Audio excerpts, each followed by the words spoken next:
देखो बेटा, यहाँ पर अगर हम phases of cell cycle consider करते हैं तो जो फेजेस हैं उनके अंदर हम बात करें कि कोई भी जो यूकैरियोटिक सेल है, ठीक है, या फिर हम बात करें यूकैरियोट्स का एग्जांपल जो है वो आता है ह्यूमन सेल्स भी आता है। तो अगर हम ह्यूमन सेल्स की बात करें तो कोई भी ह्यूमन सेल्स जो हैं वो 24 आवर्स लेती है किस चीज़ के लिए, सेल डिवीज़न के लिए। इट मीन्स 24 आवर्स के अंदर एक सेल जो है वो 2 सेल्स के अंदर क्या हो जाती है, डिवाइड हो जाती है। लेकिन ये जो सेल डिवीज़न की ड्यूरेशन है बेटा, वो टाइप ऑफ सेल जो है उसके ऊपर डिपेंड करती है, ठीक है, कि हर एक सेल जो है उसके अंदर ये डिवीज़न जो है उसका जो ड्यूरेशन है, जो टाइम पीरियड है वो क्या होगा, डिफरेंट होगा। जैसे फॉर एग्जांपल हमने कहा कि ह्यूमन सेल जो हैं वो 24 आवर्स ले रही है सेल डिवीज़न के लिए, मीन्स उस 24 आवर्स के अंदर बेटा वो अपने आप को सिंथेसाइज डीएनए को रेप्लिकेट भी करेगी, उसके बाद वो सिंथेसाइज भी करेगी प्रोटीन्स को, उसके बाद वो डिवाइड भी होगी। तो ये जो कंप्लीट सेल साइकिल की फेजेस हैं बेटा, उसके अंदर ह्यूमन सेल जो है वो 24 आवर्स लेंगे। वही अगर हम ईस्ट की बात करते हैं बेटा, तो ईस्ट जो है वो 90 मिनट में अपनी सेल को क्या कर लेती है, डिवाइड कर लेती है। तो हर एक सेल के अंदर ये टाइम पीरियड जो है वो क्या होता है, अलग अलग होता है।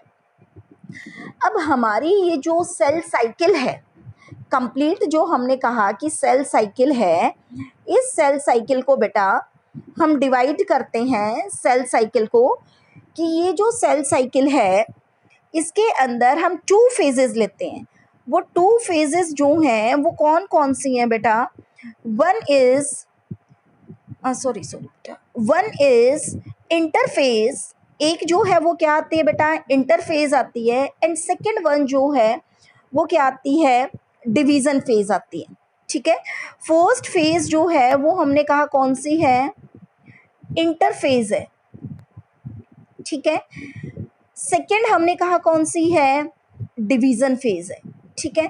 डिवीज़न के अंदर तो सिंपल सी बात है बेटा, जब पेरेंट सेल 2 के अंदर क्या हो जाएगी, डिवाइड हो जाएगी, तो वो तो किसके अंदर आ जाएगी, डिवीज़न।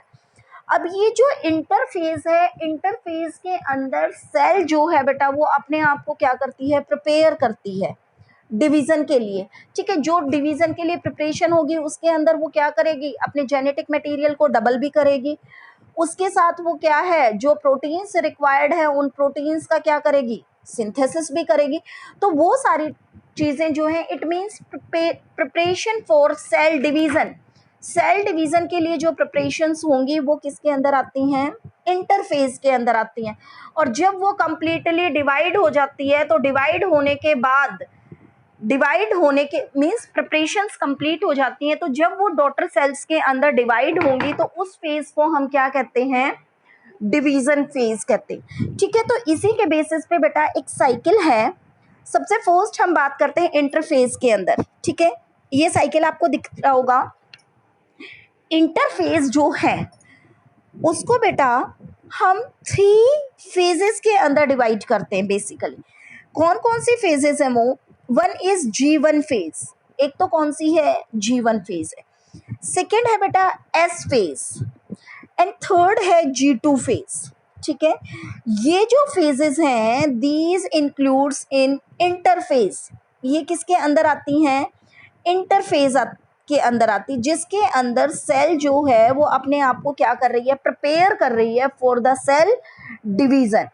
अब क्या क्या होता है G1 फेज के अंदर बेटा, देखो G1 फेज के अंदर क्या होगा कि this is the active phase, जिसके अंदर सेल जो है वो किसके अंदर रहती है, एक्टिव फेज के अंदर आती है, ठीक है। इसके अंदर सेल जो है वो किस फेज में होगी, एक्टिव फेज में होगी।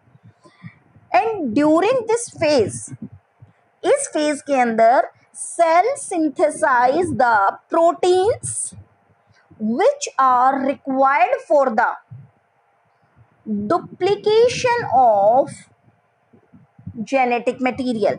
मीन्स मैंने आपको पहले ही बताया था बेटा कि सेल साइकिल के अंदर सबसे फर्स्ट सेल को अपने जेनेटिक मटेरियल को क्या करना है, डबल करना है।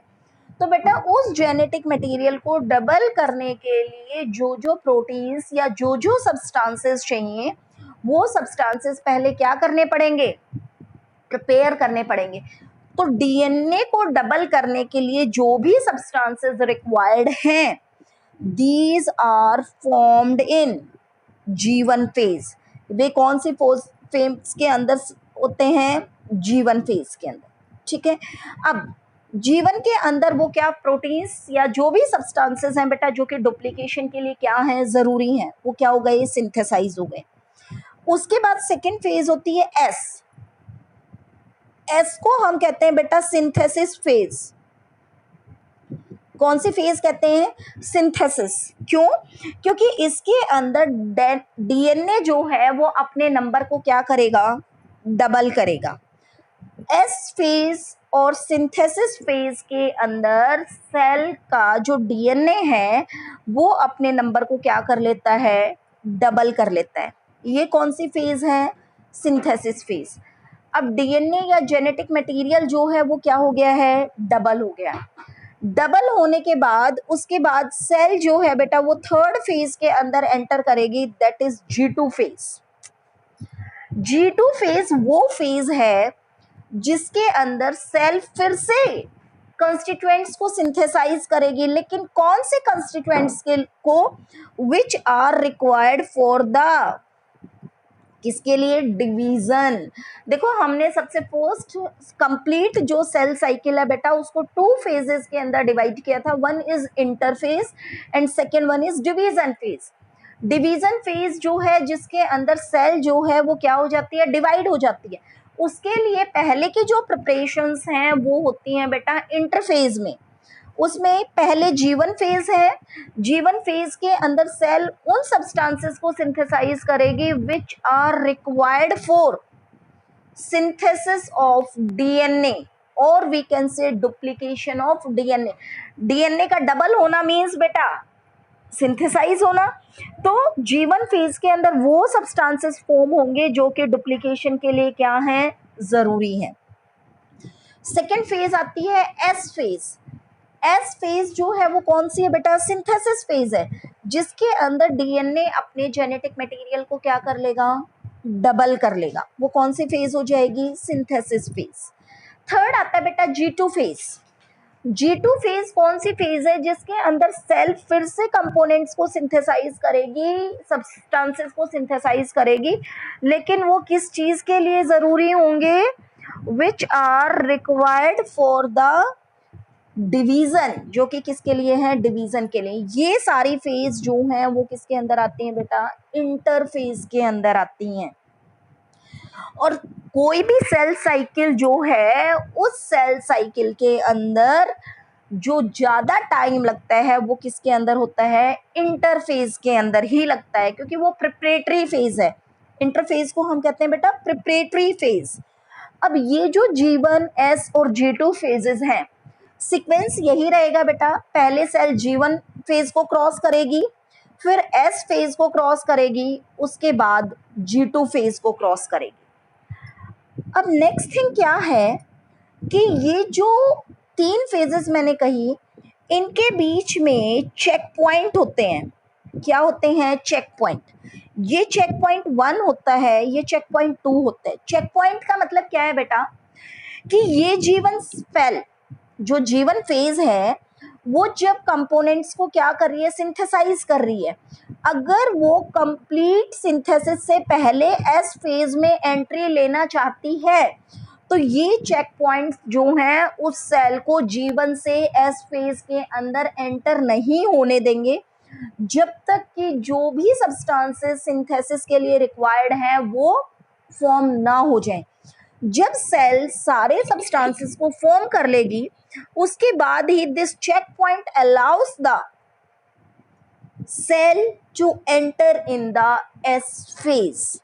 ठीक है, उसके बाद क्या है बेटा, जब एस फेज के अंदर कंप्लीट डीएनए जो डुप्लीकेट होना है वो डुप्लीकेट हो जाएगा, उसके बाद ही सेल जो है वो कौन सी फेज के अंदर एंटर करेगी, G2 फेज के अंदर एंटर करेगी। अदरवाइज ये जो चेक पॉइंट है सेकेंड जो चेक पॉइंट है, it not allows the cell to enter into the G2 phase. तो ये किसका फंक्शन होता है बेटा? चेक पॉइंट का। ठीक है, तो जो इंटरफेस है उसके अंदर टू चेक पॉइंट्स हैं, one is between the G and S phase and second one is the S to G2 phase। तो ये जो स्टेजेस हमने बात की बेटा